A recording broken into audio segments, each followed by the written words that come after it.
Coucou à tous. Coucou, coucou. Alors Cynthia, comment vas-tu aujourd'hui? Comment je vais? Très bonne question. On est maintenant à une histoire de combien? De 13 parties. Oui. Et pour le coup, tu te présentais au début en tant que coach de vie et tout ça. En tout cas, je te remercie encore pour tout le temps que tu as investi dans notre témoignage. Et voilà, je tenais déjà à te le dire. Maintenant, comment je vais? Merci en tout cas, c'est avec grand plaisir. Maintenant, la grande question de comment je vais. Moi, déjà, dans ma famille, je suis une cadette. Toi, tu as dit que tu étais une aînée. Tout à fait. Et je vous avoue qu'après 12 parties, travailler avec Fanny, c'est... Oh, Fanny, c'est plus qu'un coach de vie, c'est un paracommando. Des fois, on est là, on tourne et tout ça. Je me dis, oui, c'est vrai, c'est mon tournage et tout. Des fois, il y a des moments où je suis fatiguée, j'ai envie d'arrêter. Elle est là, on tourne, on y va. Donc, Au moins voilà. tu y vas. Exactement. Au moins tu y vas. Je me prête au jeu, c'est pas évident parce que voilà, moi je suis un peu une chochotte dans l'âme, mais elle, c'est un mec. C'est un mec. Donc, mais sinon, à part ça, voilà, merci. C'est bien de me remotiver, mais bon, j'avoue que des fois, c'est du corset, quoi. Mais je t'en prie. Mais c'est comme ça, on apprend à la dure et après ça devient plus facile au fur et à Exactement. mesure que le temps passe. Hein? Voilà, mais sinon ça va, franchement, par la Ok. grâce de Dieu. Eh bien, génial, génial. Alors, du coup, on va poursuivre. Hein. On Mhm. va poursuivre sur le même fil conducteur. Donc, du coup, c'est Fabrice au travers de ton histoire de vie. Mhm. Donc, tu avais fini dernièrement en disant que tu as fini tes études secondaires. Tu as eu ton CSS en poche, hein, donc le certificat d'études secondaires supérieures. Tu l'as obtenu. Et du coup, qu'en est-il par la suite? En fait, avec du coup tout ce qui se passe au niveau de famille chez moi, j'avais oublié d'ajouter un gros problème, un énorme problème, l'AVC de mon père, Ok. entre plus ou moins début 2003. En fait, il va faire sa première crise à Jette. Et 2003, c'est l'année où tu termines tes études ou... non, Non. c'est pas lié. C'est pas Ok, lié. c'est pas lié. Donc, mais je vais en venir. Et donc, D'accord. il va faire sa première crise à Jette. On l'amènera, ma sœur et moi, et mon cousin, dont tu vois, qui avait perdu, dont le neveu était mort. On Ok. était à 3 ce jour-là. Ok. Et on a été prendre mon père, et on l'a ramené à l'hôpital de toute urgence. Et à ce moment-là, en fait, c'est moi qui l'appelle lorsqu'on est parti le chercher. Donc, on l'amène à l'hôpital et tout ça. On prévient, en fait, du coup, toute la famille, en fait. Et il y a tous ces enfants qui se sont ramenés. Et en fait, je me rappelle qu'après, mon père est resté à l'hôpital. Ok. Et quand il est resté à l'hôpital et tout, tu avais tout le temps et tout, ses premiers enfants, ceux de la première fan, qui, quand on allait au moment des visites, à chaque fois, en fait, ils se faisaient des rondes, en fait, pour qu'on ne puisse pas rester seul avec mon père, Oh, tu wow. vois. Pour que jamais, en fait, on se retrouve seul avec lui. Et C'est un peu comme si vous étiez des étrangers. Enfin, généralement, on ne laisse pas un étranger seul avec un malade et on fait en sorte qu'il y ait une ronde qui se fasse. Donc oui, c'est un peu... Mais de toute façon, ça c'est l'histoire de toute notre vie avec les demi-frères. Ok. Il y avait toujours en fait du coup cette rivalité et tout. Et comme je disais, elle te faisait toujours comprendre en fait que c'était eux qui étaient légitimes. Pour moi, en soi, des conneries à 2 balles, tu vois. Ces histoires de polygamie, de rivalité, ça a poursuivi en fait toute notre enfance. Et même au deuil de mon père, en fait, qu'est-ce qui s'était passé à un moment? Tu es là à l'église et tout ça. Il y avait un pasteur qu'on connaissait très bien. Hein. On connaissait très bien. C'était un tonton qui avait même vécu avec nous et tout. À un moment, en fait, il fait la biographie de mon père. Mais la biographie de mon père avec juste sa première femme. Ok. Donc on parle d'eux, on cite les 10 premiers enfants. Et quand on arrive à nous, en fait on cite les 10 premiers enfants, on cite leurs prénoms, leurs âges et tout. Et puis quand ils ont fini avec les 10 de la première femme, on nous appelle quand ils arrivent à notre niveau, on dit « et les autres ». Et donc moi, quand je vois ça, en fait, qu'est-ce que j'ai fait et tout. Je me suis amusée en plein église. J'ai commencé à donner des shots. Hein. J'ai commencé à donner des coups de pied sur les chaises. J'ai renversé toute une lignée de chaises. Et j'ai même crié sur le pasteur qui nous connaissait. Je lui ai dit, toi, tu ne nous connais pas, toi. Ça fait mal. Ça fait très mal. Je lui ai dit, tu ne nous connais pas, toi, en fait. Non, tu nous dis les autres. Tu as cru qu'on était qui? Et je souligne ça, pourquoi? Parce qu'en fait, même ce sentiment d'illégitimité, il a commencé aussi là. Oui. Il a commencé aussi là et tout. Et donc, comme je disais et tout, donc j'ai donné des shots et tout ça et tout. Et au moment aussi du cercueil, en fait, quand il a fallu acheter les cercueils et tout ça et tout, ils ont fait ça aussi entre eux. On ne nous a pas concertés et tout, des trucs comme ça. Et c'était des moments qui m'ont fait ultra mal. Bien et puis, tu as un des beaux-frères des maris de mes sœurs, là. Il vient, en fait, il me donne le faire-part de mon père, comme si j'étais une invitée. Je me rappelle, en fait, je ne l'ai pas pris, son faire-part, tu vois. Oui, comme une étrangère. Hein, exactement, tu vois. Ça fait mal, oui. Ouais, je ne l'ai pas pris et tout. Et la troisième chose par rapport à ça, c'est que le jour de la cérémonie, au deuil de mon père, le jour de la cérémonie, nous, on nous avait donné l'heure que c'était à 10h. Et je ne sais pas qui nous a téléphoné, en fait, à une certaine heure et nous a dit, en fait, la cérémonie commençait à 8h. Et donc, du coup, on arrive là, je crois que genre vers 8h30, 8h45, parce que heureusement, on n'habitait pas loin. Et en fait, l'événement avait déjà commencé. Et tout ça pour dire que, tu vois, ils te font tout ce mal. Moi, à ce moment-là, avec ces gens-là, je me suis dit, moi, ces gens-là, je ne veux plus rien savoir. Et ce qui m'a dépassé, c'est que le jour du deuil de mon mari, tout ce monde-là, ils se sont ramenés chez moi. J'ai vu rouge, en fait. Oui.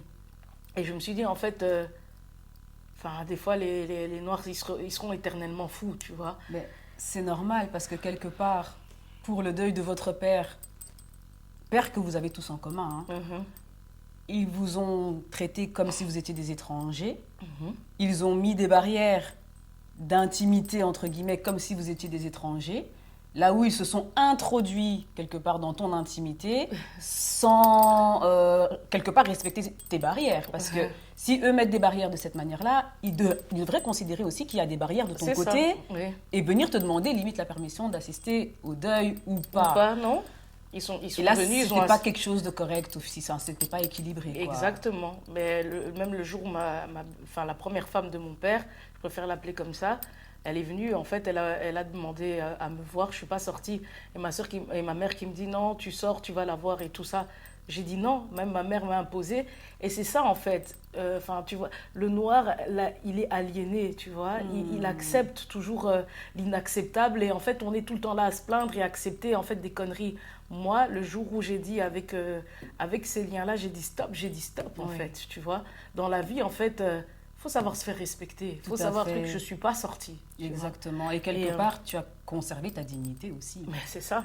Parce qu'en fait, ce que te demande ta famille, c'est de manquer de dignité pour, pour élever les autres. En fait, eux, ils m'imposent, comme tu es en train d'expliquer, eux m'imposent d'avoir des limites, mais chez moi, en fait, ils s'invitent. Exactement. Et par rapport à ça, bon... Quand je suis au deuil par rapport à Fabrice, je ne pense pas à tout ça. Mais en tout cas, ce que je sais, c'est que je n'ai pas envie de les voir, en fait. Oui, tout à fait. Je n'ai pas envie de les voir. Et comme j'expliquais, ma mère, c'est du style à se plaindre, mais toujours et accepter l'inacceptable. Moi, chez moi, c'était pas possible. C'est niette, tu vois. Surtout, il faut savoir que moi, j'avais une grande complicité avec mon père. On était naturellement proches et... ce qui se passe, c'est que sa santé ira de mal en pire jusqu'à sa mort en 2017. En fait, il va plus ou moins rester 15 ans emprisonné dans son corps. Ah oui, c'est beaucoup. Et en début de maladie, souvent quand il se perdait, il me téléphonait, j'allais le chercher pour le ramener chez sa première femme. Et à chaque fois, quand j'étais face à ça, ça me déchirait le cœur. J'étais ultra proche de lui, j'étais ultra... proche de lui, mais c'était un lien mature de ma part. Mais en soi, mon père n'avait aucune fibre paternelle. Pour mon père, en fait, il me prenait plus comme une amie, une confidente. Et Même à un moment, en fait, j'ai été son employée. Ah oui, ok.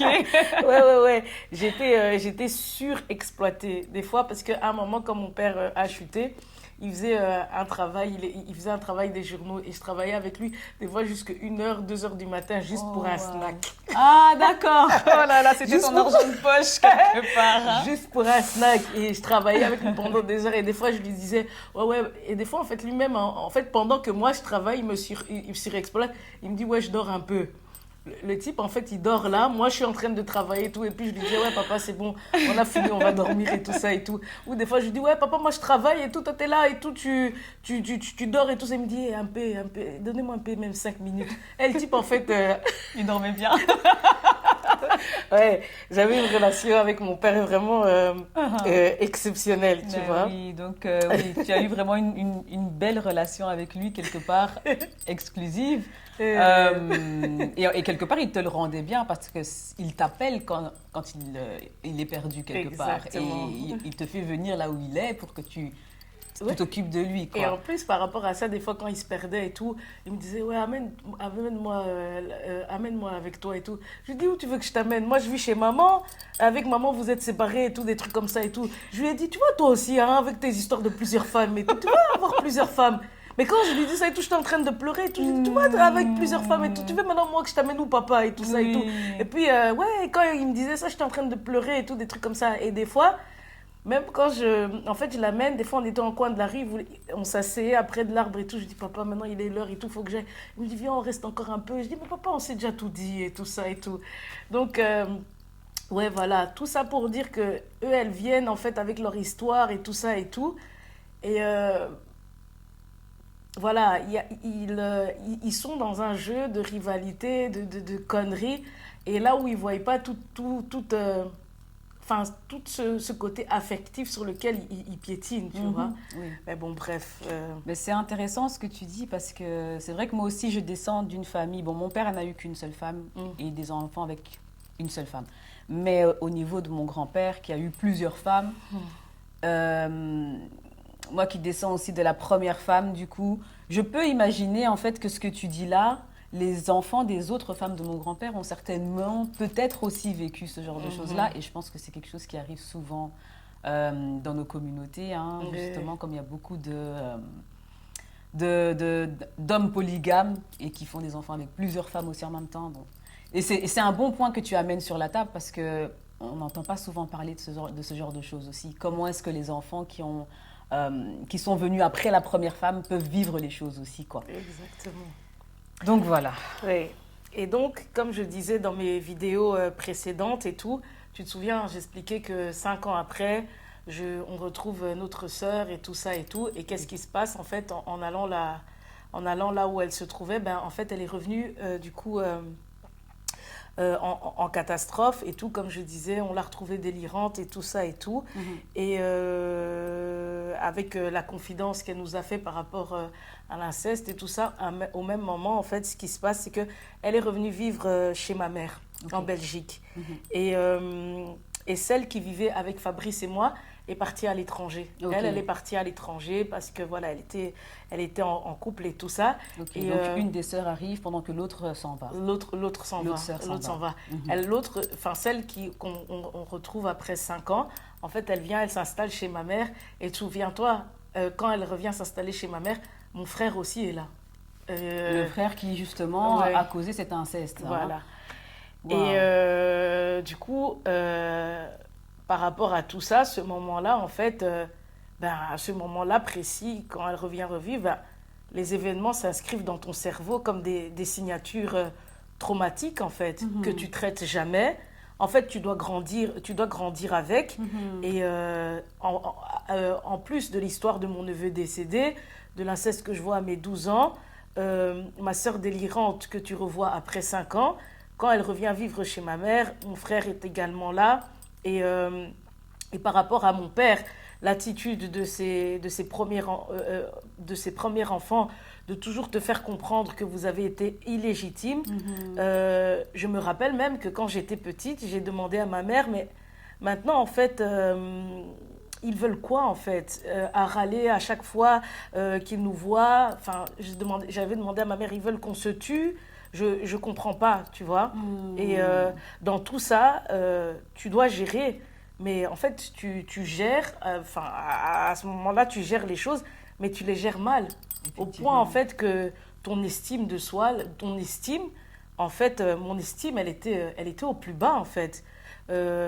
Et j'ai développé, je disais que je grandis avec, mais j'ai développé un mal-être important, tu vois. Et il faut savoir que ma mère, elle a toujours eu peur de la première femme de mon père. Et elle a eu peur pendant longtemps. Et avec tout ça, au moment où mon frère et ma sœur et tout, ils sont dans la même maison, bah, avec la situation que certains connaissent, bah, tu es dans une vie de mensonge, en fait.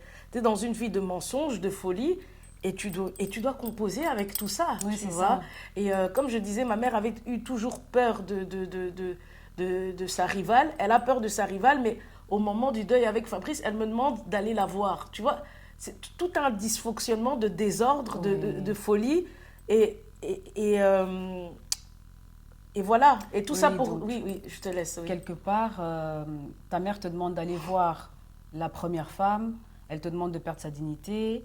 Toi, entre-temps, tu vois aussi ta sœur qui revient délirante, qui va vivre dans la même maison que le frère qui a justement, certainement, été la cause de peut-être ces délires-là, parce que du coup, il y a eu un inceste, mais ils doivent revivre dans la même maison. Et j'ai l'impression que, en fait, tu es la seule qui est consciente de tout ça. Hein. Parce que... Voilà, en tout cas, je suis consciente. C'est Maintenant, ça. les autres, je ne sais pas comment ils traitent leur truc. En tout cas, moi, je suis consciente. Et en fait, ça joue sur mon estime de soi, sur un mal-être et tout. Et donc, tout ça, pourquoi je te dis? Parce que tu me demandes où j'en suis avec mon CESS, ici en poche et tout ça. À la base, moi, j'étais fascinée en fait par la psychologie. Mais je me dis très vite que l'université, c'est pas fait pour moi. Okay. Je suis pas assez intelligente. Et quand je cherchais de la documentation par rapport à mon TFE sur les enfants sorciers, le métier qui revenait souvent, c'était celui d'assistante sociale. Okay. Et je me suis rendu compte que voilà, c'est l'aide et tout ça, ça se reproche de la psychologie. On peut le faire dans les études, en études supérieures et pas à l'UNIF. Okay. Donc je me dis, c'est un type d'enseignement court. Et donc je me réoriente vers ça après mon CSS. Okay. Voilà vers quoi je tends, quoi. D'accord. Et donc, je commence mon bachelier en tant qu'assistante sociale entre-temps. Mes études me demandent beaucoup de temps en première, en fait. Et il y a, du coup, à ce moment-là, une distance qui se crée entre Fabrice et moi. Il y a une distance qui se crée. Moi, du coup, je sors moins, lui de plus en plus, ou en soi, peut-être garde le même rythme, dans la mesure où c'est moi qui diminue en soi. Oui. Et lui, en fait, c'est les concerts, c'est les boîtes. Et même à un moment, avec ses potes, ils vont créer un truc là. Ils vont se créer une petite bande où ils allaient s'appeler... Enfin, où ils se sont appelés Chic et Rebelle.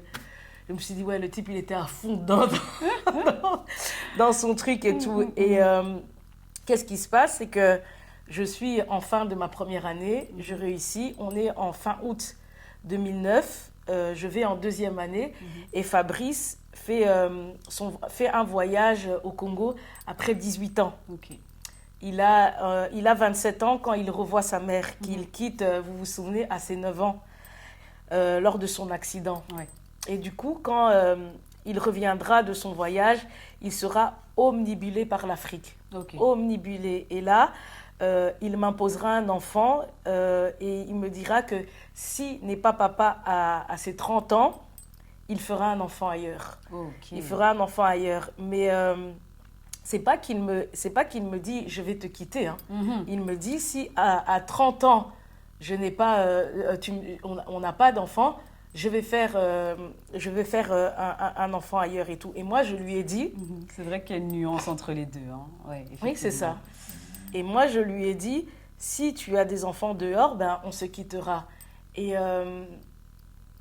la folie dans tout ça, c'est que il me dit, si en fait, à 30 ans, j'ai pas... En fait, il me prévient en fait que mon transgénérationnel va se mettre en place. Parce que regarde, avoir un enfant ailleurs, c'est comme mon père. C'est vrai. tu vois. Effectivement. Effectivement. C'est comme mon père. Et c'est quand en fait, je me suis remémoré l'histoire que je me suis rappelé en fait qu'il m'avait oppressé après son premier voyage. C'était sa chanson de tous les jours en fait, tu vois. Il m'a oppressé avec le fait d'avoir un enfant. Oui, c'est vrai, le fait d'avoir un enfant ailleurs, ça crée la répétition du coup. Ça aurait créé la répétition de ta famille. De ma famille, tu vois. Et le souci, c'est que comme j'explique, à cette période-là, on est à distance, il y a une distance qui se crée. Et en fait, quand il va au Congo, moi et Fabrice et moi, on est un peu en pause. Et qu'est-ce qui se passe, c'est que je reprends contact avec le premier Fabrice. Vous vous souvenez, mon Fabrice Amourette, là. Et en fait, quand je reprends contact, dans mon esprit, je me dis, quand Fabrice il revient du Congo, je vais le jeter. Ah, d'accord. Je vais le plaquer. Je vais rompre. J'étais programmée comme ça à son retour de voyage. Et parce qu'en fait, j'étais un peu déstabilisée parce que Fabrice et moi, on a fait 1 an d'amitié et vous vous rappelez, et 1 an d'amitié et 4 ans en fait de relation. Au moment où il va au Congo, ça fait 5 ans qu'en fait on est ensemble, mais vraiment dans une relation très fusionnelle. On est dans une relation très fusionnelle et tout. Et en écrivant tout ça, et le fait que je me dise que quand il revient du Congo, il m'impose en fait cette situation par rapport à mon transgénérationnel, il n'y a pas quelque chose qui te frappe aux yeux? C'est qu'en fait, ce qui se passe, c'est que au moment où il part au Congo, moi, je me dis que je veux rompre. Et j'ai envie de me remettre avec le Fabrice Amourette. Enfin, je prends contact avec lui. Je prends contact. Mais ce qui s'est passé, c'est que je suis en train de penser au fait qu'il m'impose cet ultimatum et il me prévient que dans 3 ans, je serai dans le transgénérationnel de ma famille. Je vais répéter en fait la même vie que mon père s'il a un enfant dehors. Ça, c'est la première chose. Mais pendant qu'il est au Congo, moi, je me dis que je vais rompre avec lui. Je reprends contact avec mon Fabrice Amourette. Mais il faut savoir qu'avec ce Fabrice Amourette, qu'est-ce qui se passe? C'est qu'au moment où je vois l'inceste, j'avais dit que peu de temps après, mon frère, pour des problèmes de justice, il quitte. Il quitte le pays. Et en fait, là, j'ai ma liberté. J'ai ma liberté. C'est à ce moment-là que je prends contact avec Fabrice Amourette. Et je me rends compte aussi qu'avec ce Fabrice Amourette... tu le rencontres. Oui, c'est la période où mon frère n'est pas là. Et je me rends compte aussi qu'avec le Fabrice Amourette et tout, qu'est-ce qui se passe? C'est que, en fait, c'est à partir de là que je me détourne de l'Église et notamment de mon lien avec Dieu. Oui, tout à fait. Donc, ça a une connotation en fait très forte. Je vous avais dit que quand je vois la situation, je double et tout ça. Ça, c'est la première truc. Quand tu vois la situation, tu doubles, c'est-à-dire? Quand je vois l'inceste se passer. J'avais pas fait le lien jusqu'à pas longtemps en étant avec une patiente. C'est la période où j'avais doublé... J'avais doublé 2 fois et j'ai recommencé 3 fois ma 4e. Exactement. Mais je me rends compte que cette amourette, en fait, c'est ça qui m'a détournée de mon rapport avec Dieu. Tu te souviens que j'avais fait la prière et comme Dieu n'avait pas permis, en fait, que je me remette avec, je me détourne en même temps aussi de Dieu. Je me détourne en même temps aussi de Dieu et je me détourne de Dieu. Et qu'est-ce qui m'avait fait ramener à Dieu? C'est ma relation avec Fabrice. Et là, ici, je veux rompre avec ce qui m'avait permis de retourner vers Dieu. Et au moment où il va en fait au Congo, je retourne dans mes liens d'amourette. Et donc, c'est quand même une relation où je suis dépossédée de moi-même. Qu'est-ce que j'avais dit en fait dans l'histoire avec l'arbre? Quand le serpent il vient, c'est Ève désobéit, Adam aussi désobéisse, et en fait c'est comme ils sont dépossédés d'eux-mêmes. Cette amourette aussi, je me suis dépossédée aussi de Dieu. Tout à fait. Parce que je me suis détournée de tout ça. Exactement. Donc tu allais faire un mouvement de retour vers ce qui t'a délié de Dieu quelque part. Exactement. Donc j'allais retourner dans quelque chose qui m'éloignait de Dieu. Et donc comme je disais et tout ça, en fait, moi, cette distance avec Fabrice, mon mari, c'est quelque chose qui m'a fort déstabilisée parce qu'on était fort proches. Et donc, en apparence, ça paraissait ça paraissait brutal, en fait, en fait, cette distance. Ça paraissait brutal. Mais en vérité, en lisant entre les lignes, mes études qui me prenaient trop de place, les problèmes de famille qui s'installaient progressivement, voire brutalement en moi, en fait, ont créé cette distance. Oui. Les problèmes de famille. Oui, oui, oui. Et je souligne aussi que quand ton père te dit ramène-moi avec toi, etc., tu prends conscience du fait que, ben, écoute, papa, tu as eu plusieurs femmes maintenant. Il faut faire quoi avec tout ça? Mais c'est un peu comme si tu dois aussi gérer cette situation quelque part. Ouais. Enfin, c'est des problèmes en plus qui s'ajoutent. Comme tu dis tout à l'heure, tu en pleurais, donc ça te faisait hyper mal. Ouais, à chaque fois que j'allais le prendre, je pleurais. Je pleurais. Et donc, à cette époque, toute mon attention émotionnelle s'est accentuée vers ma famille, en fait. Ouais. Quand ma mère avait un problème par rapport à mes frères, à mes petits frères, je courais en fait. Mon père se perd, je cours. Ma sœur, qui à ce moment-là était délirante, en fait, dès que ça n'allait pas, quand elle avait aussi, quand il y avait ses enfants, dès que je pouvais aider et tout, je courais aussi en fait, tu vois. Et en fait, en vérité, à cette époque-là, j'étais l'assistante sociale dans ma famille à temps plein en fait, tu vois. C'est vrai, l'air de rien, oui. Oui, c'est.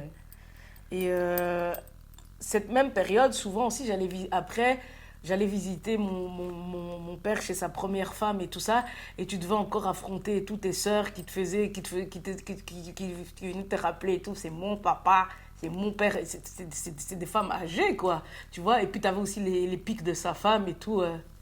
Ok, oui, c'était voilà. Et donc, absurde. T'es dans une dynamique comme ça, et pour revenir à Fabrice, comme je disais, après le Congo, ses décisions étaient beaucoup plus tranchantes. Il voulait un bébé et c'était ferme en fait, non discutable. Et par rapport à ma famille aussi, il se positionnera de manière beaucoup plus catégorique. Et en fait, il n'acceptera plus mon trop-plein d'applications et il se tournera beaucoup plus par rapport... Il se tournera beaucoup plus que par rapport à nos 4 premières années ensemble vers ses amis et sa propre famille. Il va faire la même chose que moi, et sauf qu'en plus, lui, il sera hyper fort tourné vers le Congo, en fait. Et en allant un moment jusqu'à me dire, tu sais qu'est-ce qu'il va me dire? Il va me dire, écoute, si chaque année, tu veux pas que j'aille au Congo, eh ben toi, tu fais pareil. Tu vas plus voir ta famille. Et comme ça, on est quitte. Et moi aussi, je n'irai pas au Congo. Ok.